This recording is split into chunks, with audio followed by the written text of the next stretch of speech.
going to talk about that with you in our telephone conversation now. I would like to give the floor to the Prime Minister of the Islamic Republic of Pakistan, Mr. Imran Khan. Prime Minister, the floor is yours. Please, go ahead. Bismillahirrahmanirrahim. Iyaka na'budu wa iyaka nasta'in. His Excellency Mr. Vladimir Putin, President of the Russian Federation, Excellencies, it is a pleasure to participate in the SCO summit being hosted by the Russian Federation.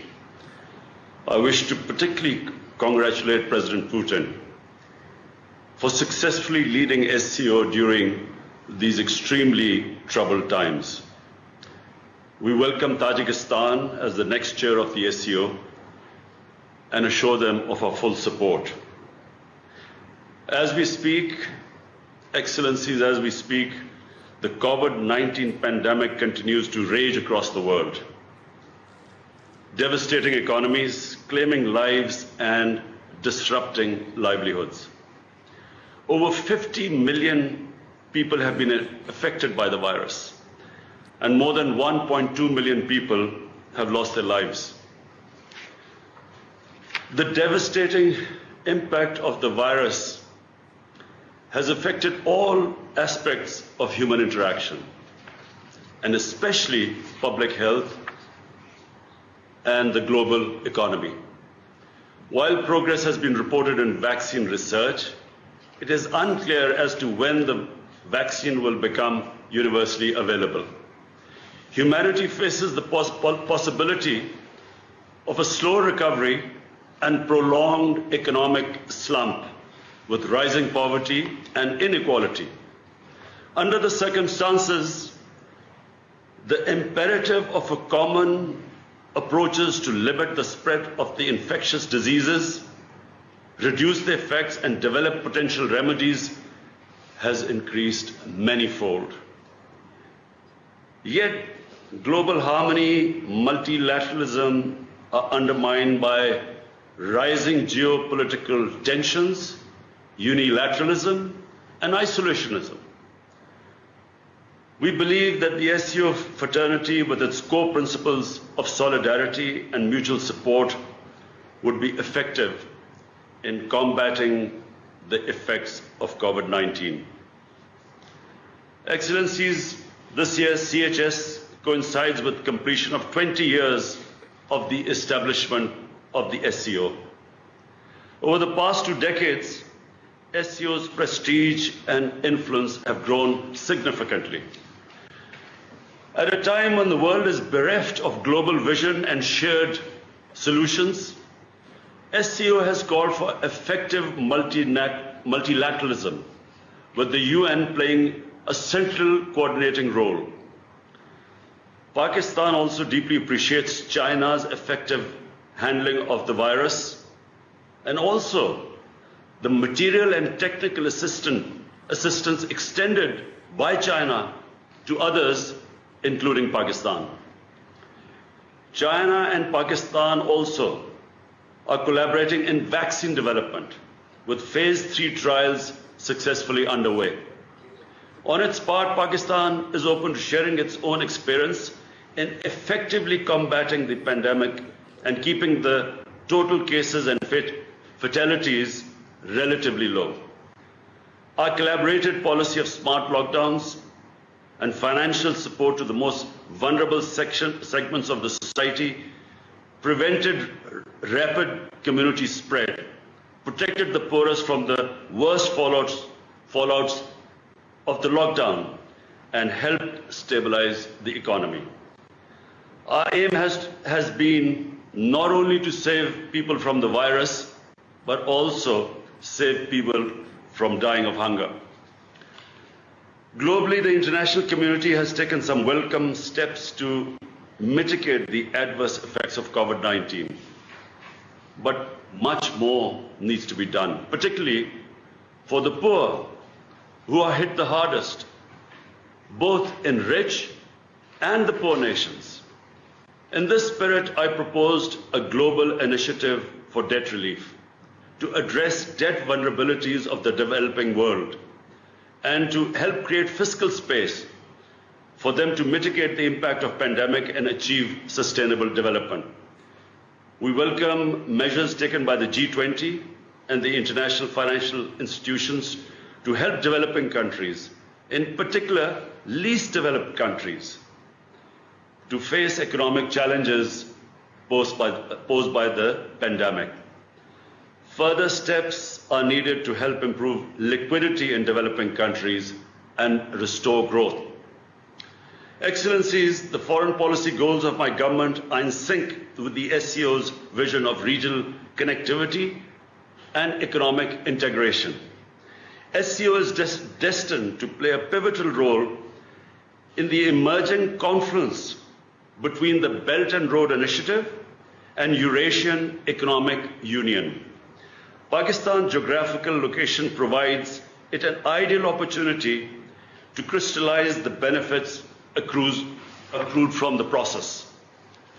The China-Pakistan Economic Corridor, the flagship project of BRI, is poised to play a vital role in this regard. Excellencies, the Shanghai Cooperation Organization was established to ensure security and maintain stability across the vast Eurasian continent. Join forces to counter emerging challenges and threats and enhance trade as well as cultural cooperation. SCO stands for strict observance of this principle and the principles of the UN Charter, such as equality and sovereignty of states, respect for territorial integrity, sanctity of borders, non-aggression, non-use or threat of force, and people's right for self-determination. On the occasion of the 75th anniversary of the United Nations, we strongly support the central role of the United Nations in maintaining international peace and security and advancing global sustainable development. We stress the importance of faithfully implementing UN Security Council resolutions for peaceful solutions of outstanding disputes to create an environment of stability and cooperation. Unilateral and illegal measures to change the status of disputed territories in violation of the UN Security Council resolutions run counter to this objective and adversely affect regional environment. Such measures must be condemned and opposed resolutely for being in violation of the SCO Charter and its well-established principles of interstate relations. Excellencies, I have consistently stressed that there is no military solution to the conflict in Afghanistan and that a negotiated political settlement is the best way forward. As a shared responsibility, Pakistan has steadfastly supported the Afghan-led and the Afghan-owned peace process. Our positive contribution facilitated the US-Taliban peace agreement. The Afghan parties must seize this historic opportunity, work together constructively and secure an inclusive, broad-based and comprehensive political settlement through intra-Afghan negotiations. Reduction in violence is absolutely imperative to help strengthen the momentum reached through these positive developments. We must also remain mindful of the challenges ahead, especially the role of the spoilers within and outside, who do not want peace and stability to return to Afghanistan. Return of the Afghan refugees to their homeland with dignity and honor should be an essential part of the peace negotiations. On the Iranian nuclear issue, we share SCO's call for effective implementation of the Joint Comprehensive Plan of Action. We join our SCO partners in focusing on the prevention of an arms race in outer space and international information security. The overarching goal of the international security architecture should be the promotion of equal and undiminished security of all states. We welcome the emphasis by the SCO members on data security, In this regard, we strongly support China's Global Digital Data Security Initiative. We reiterate our strong support for coordinating our efforts at this relevant multilateral fora to counter the growing menace of narcotic drugs. Excellencies, Pakistan has been in the forefront of the struggle against terrorism. Our resolve to continue this fight remains undeterred. We believe it is wrong to use terrorism-related allegations as a political tool to malign and target any country, religion, or race. It's critical to address the scourge of terrorism in all its forms and manifestations, including state terrorism perpetrated against people living under foreign occupation and disputed territories. As we commemorate the 75th anniversary of the defeat of Nazism and fascism during the Second World War, we must learn lessons from history and work to ensure against the resurgence of such destructive ideologies. We must also continue to steadfastly oppose extremist and xenophobic tendencies, including racist ideologies inspired by neo-Nazism and Islamophobia. We must resolutely oppose divisive policies based on prejudice and discrimination and focus on building interfaith and cross-cultural bridges. It is imperative that willful provocations and incitement to hate, especially on religious grounds, are universally outlawed. Deliberately insulting religions and sacred religious symbols provokes hatred and violent extremism, leading to further polarization and fragmentation of humanity. Therefore, SCO members should continue to call for mutual respect of all religions and beliefs and for fostering a culture of peace, fraternity, and harmony. Excellencies, my government is particularly focused on providing relief to the poor segments of the society.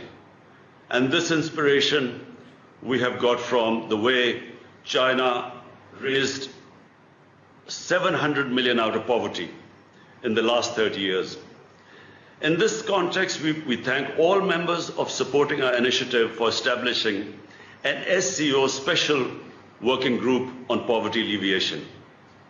We must pool our efforts to fight the threat posed by climate change. It is important that all commitments made in the Paris Agreement on climate change are fulfilled. In particular, the commitment to mobilize $100 billion annually as climate finance. On its part, Pakistan is making renewed efforts to mitigate adverse effects of climate change. We have launched an ecosystem restoration initiative. I repeat, ecosystem restoration initiative, which includes the planting of 10 billion trees in the next 3 years. Fighting corruption and economic crimes is another important area of focus for my government.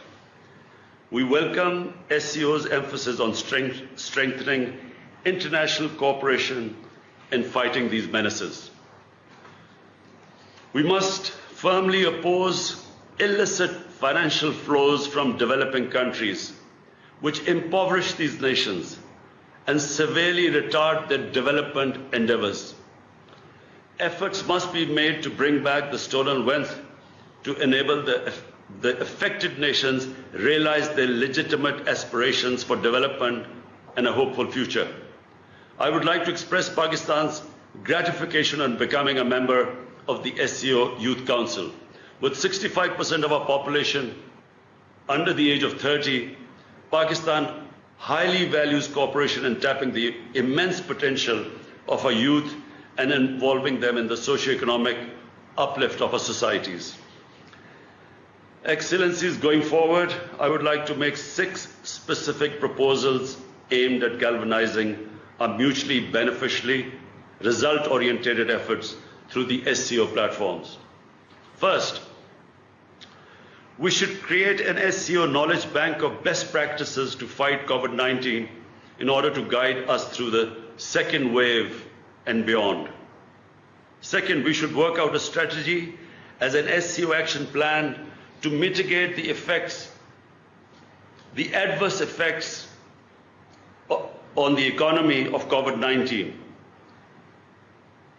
And it should be short-term, medium, and long-term, including by prioritization an SCO unified framework for emergency preparations developed in consultation with the WHO. Number three, we should take a united stand that the COVID-19 vaccine must be viewed as a global public good, affordable and accessible to all. Fourth, we should call for more measures by G20 to meet common challenges like climate change, deteriorating environment, widening inequality within and among nations, poverty, disease, hunger and sustainable development, and above all, the illicit movement of money from developing world to offshore bank accounts to rich countries, which is devastating the developing world. Fifth, we should formulate a multi-year SCO youth strategy with a focus on building partnerships among educational institutions. Sixth, we should develop SCO partnership for technology, offering scholarships and exchange programs for youth in the scientific field. I wish this meeting all the success. Thank you.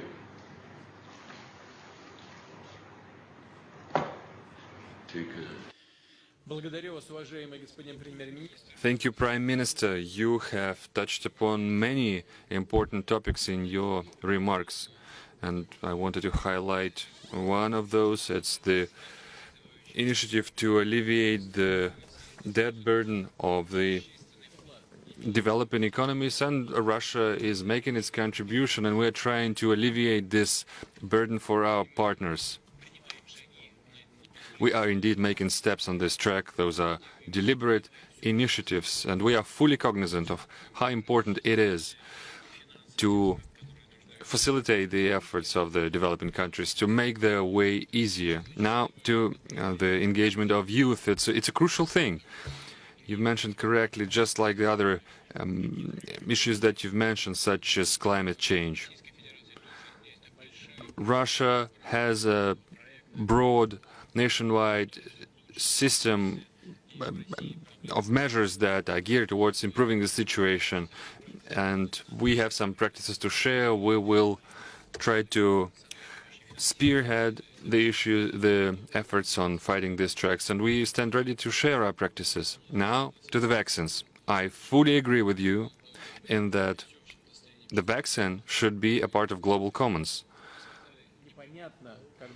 You said that it's unclear when the vaccine will be fully available to everyone.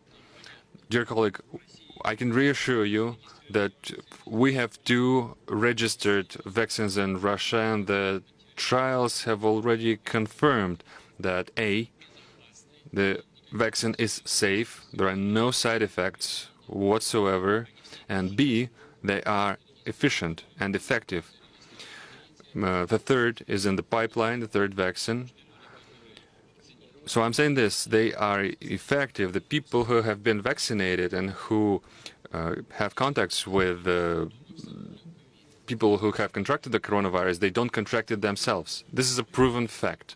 And we stand ready to cooperate with our partners on this.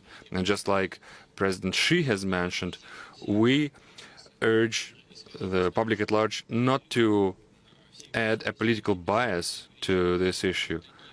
This is no exaggeration to say that every person in the world needs this kind of medicine.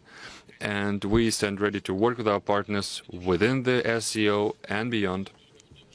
This is what I say on the record. We are ready to work with our partners. We need certain funding to put the large-scale production online, but all the scientific and relevant potential is something that Russia has And we need right now to join the efforts on this track. I want to thank you for your cooperation, and now I want